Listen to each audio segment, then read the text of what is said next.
What's up, YouTubers? Today we're going to talk about the Bark River Bravo 1 Light fixed blade. So this is one that should have been done, this review, a long time ago, like a couple years ago. I've had this knife like 2.5 years. It was kind of my primary woodworking one that I used for a while as I started getting into higher end fixed blades. So we'll talk about the sheath very briefly, and then we'll get right to the knife. It's a very functional sheath, very thick leather. We'll talk about some of the strengths of it. It can be belt mounted, both scout carry as well as 2 locations this way. I went ahead and put on the forward part the use of the castrum dangler. I am a dangler guy, it's so much more useful. I do 4-wheeling, going in and out of the vehicle, sitting down. It's just more convenient. And I love the fact that, you know, I love this, that Castron does make these, but I'd like to see that. That's kind of a little bit of foreshadowing. But like I said, it's a functional sheath. I'll go ahead and move that on. Let's get into this knife. This knife has a 4.25 inch blade of 3V semi-stainless steel. Very tough stuff. This one did chip a lot. We'll talk about that in a bit. It has a full convex grind. So if you take a look at that, it comes to a 0 edge there, essentially. There's no secondary V bevel there on the edge. And that comes into play very much. This knife weighs 7.2 ounces and 10.8 ounces with the sheath. So the sheath just over 3 ounces. It priced at $285 at the time. I haven't seen these specific ones, but there are the 1.25 Bravo Lights and then the 1.50s. Those have longer blades, I think 4.75 inches and 5 inches for those 2 blades. So this one, you know, this for me is almost the perfect sweet spot at 4.25 inch blade. The blade stock on this one is 0.15 inches this way, and that's really the biggest principal difference between that and the standard Bravo one. The standard Bravo one has 0.217 inch thick, so it's, you know, freaking really thick stuff. This to me was perfect, so I'm glad I got this. And also this particular one had G10 ivory with the red liners. The liners give it a little bit more width, which was good for me in this case. So I did really kind of appreciate that. Let's talk about some comparisons or alternative knives that you might consider. On the lower end, there is the Moore Garberg. That knife goes for about $88. It has a Scandi ground, which is also great for woodworking, and it has a polymer handle. Did I mention, 14C28N steel. So kind of a lower end budget in steel. There's also the Joker Knives Ember. That was made out of Spain. That one has a Scandi grind, 14C28N, but that one has micarta, black micarta, and, you know, kind of some higher end materials. That knife goes right now for about $112.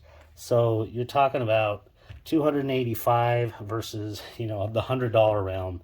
That's, you know, you're starting to, that's a bit of a difference, you know, and does it warrant it? We'll talk about that at the end. Moving upwards in the price scale, this is the TRC South Pole. It does not have a woodworking specific kind of edge like a Scandi or a convex, but it can handle itself and has, in terms of some other general use, maybe around camp, maybe a little bit better with just this flat grind on there. But that one goes for, this is Elmex steel, and it goes for $325. So basically similarly priced. Like I said, these right now are in about the $350 range for the 1.25s. Let's talk about, I'll move that one. Actually, I'll move this one down. The DBK Bushcrafter. This one is super high-end, $425. It's made by TRC, the same people that made that South Pole there. And it has a little bit shorter blade. You know, this one definitely has a little bit better fit and finish. Well, okay, a lot of bit better fit and finish. And some design cues. That, I won't be getting to the review of that for, sometime after the end of the summer. Quite after the end of the summer.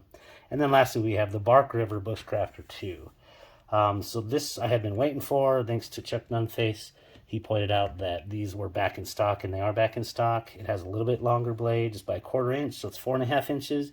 You'll notice that it has the basically the ferro rod spot right there, you know, and it has a Scandi Vex. So it's not this full convex grind, but it is basically a Scandi grind that comes to a 0 edge there, but there's a little bit of curvedness to it. So, and by the way, the DBK Bushcrafter also has a Scandi Vex. One thing I do want to point out before we say goodbye to those comparison knives is if you take a look at the height of this one, the Scandivex, it's pretty high, and it ends up behaving a little bit more like a full convex. That does come into play in terms of some of the use with that knife. Let's jump into this. Some of the pros of this knife: the ergonomics in hand are absolutely beautiful. It's as literally as if somebody came into my room while I was sleeping at night, molded my hand, and said, what would be the perfect handle? This is basically it. It's beautiful and just super comfortable. It has that nice palm swell. And yeah, no complaints about this. It has just enough of a guard protection there, so if you did have to stab something, you feel fairly safe that you're not going to be sliding forward, and it has just enough basically grab on the end that, you know, if you had to pull it out of something, it's going to also not slip out of your hands. So very, very good ergonomics. In fact, this is still probably the best ergonomic knife I own at this point in time. Materials and selection were great. 3V's great for woodworking or, you know, beating on wood. It also works well in camp. It is semi-stainless steel, so it's easy enough if you get rough spots just to really get them off with an emery cloth almost. So really good there. The look of it is great. Honestly, this knife is just top-notch in terms of the materials.